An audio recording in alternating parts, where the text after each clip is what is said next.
or ini-import siya from other countries abroad? Well, basically, most of the products we're selling are locally manufactured. Okay. Yeah.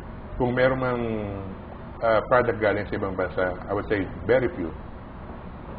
Siguro mga around 10 to 15%. Yung mga product na maaaring mahal dito, o kaya hindi ganun ka-available sa atin, at hinahanap at nandun yung demand the market. So, may mga pagkakataon na kailangan namin na i-source out sa ibang bansa. But the good thing is that most of the products are coming from our country. So, malaking bagay ito kasi ang laki na tutulong lalo na sa local economy natin. Now, George, ang dami na kasi pong mga stores, diba, na nagsisell either ng apparel or ng accessories.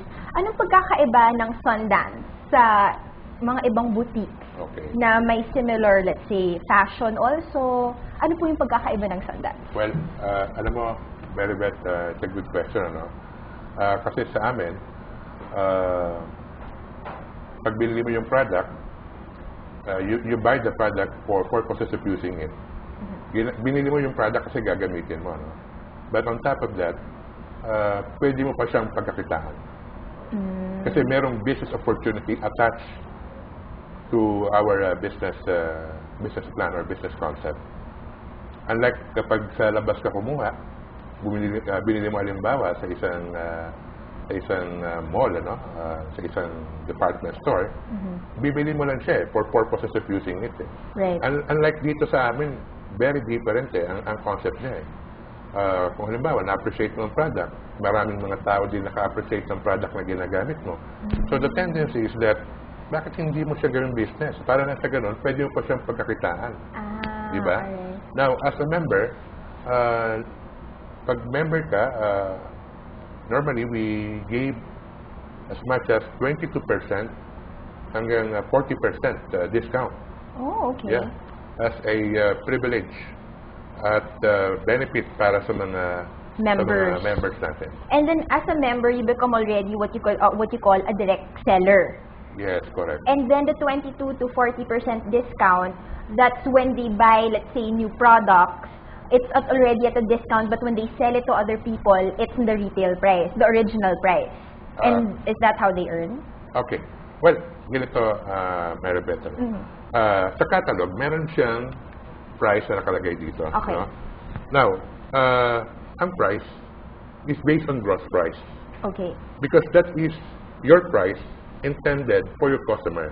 Right. But if you are a member, kung member ka, less 22% pa yan. Less 32% pa yan. Ngayon, paano pumapasok yung additional na 18 hanggang 40% discount? Yes, Kasi ito yung in the form of rebates na ibinibigay natin doon sa mga nagbebenta. So, yung rebates, depende yan sa bracket ng isang dealers. Assuming, bumibenta siya ng worth 40 to 50 to 100,000. So every sales that you generate, there is a corresponding percentage that you are earning on top of the 22% outright discount na ibinibigay natin. Okay, let's say I'd be interested to become a member or someone to resell.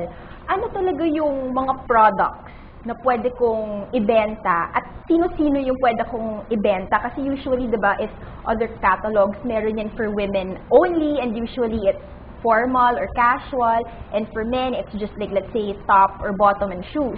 Ano yung mga products talaga na maaari kong ibenta at sino-sino yung pwede kong bentahan?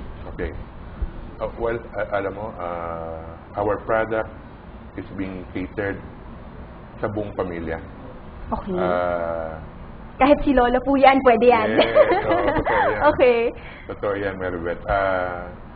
Once you present the catalog and give it to, say, for example, one family, it is impossible na hindi pwedeng hindi sila makakapamili. Sa dami ng product na pwede nilang pagpilian o pagkuhanan. Kasi, una-una, as what I mentioned a while ago, we're selling products which are not luxury by nature, but they are necessity. So, very basic po tayo. Very basic kasi apparels to, So, on top of that, dinagdagan pa natin para mas lalong maraming option or variants na pwede lang pagpilian. No? Kaya nga, kung mapapansin mo, yun nga, nabanggit ko kanina, may mga apparels tayo, may mga bags tayo, may mga shoes tayo, cosmetics. Well, for the information of everyone, ano, yung cosmetics natin ay hindi ordinary cosmetics. Paano siya naging extraordinary? Well, very recently lang, nakipag-tie up ang Maybelline Cosmetics sa atin. Making Sundance as their marketing arm. Wow. And knowing Maybelline, alam naman po natin na kilalang brand po yan sa buong mundo. No? And we are very, very happy to announce na kasama yan sa mga top-of-the-line products natin. Now,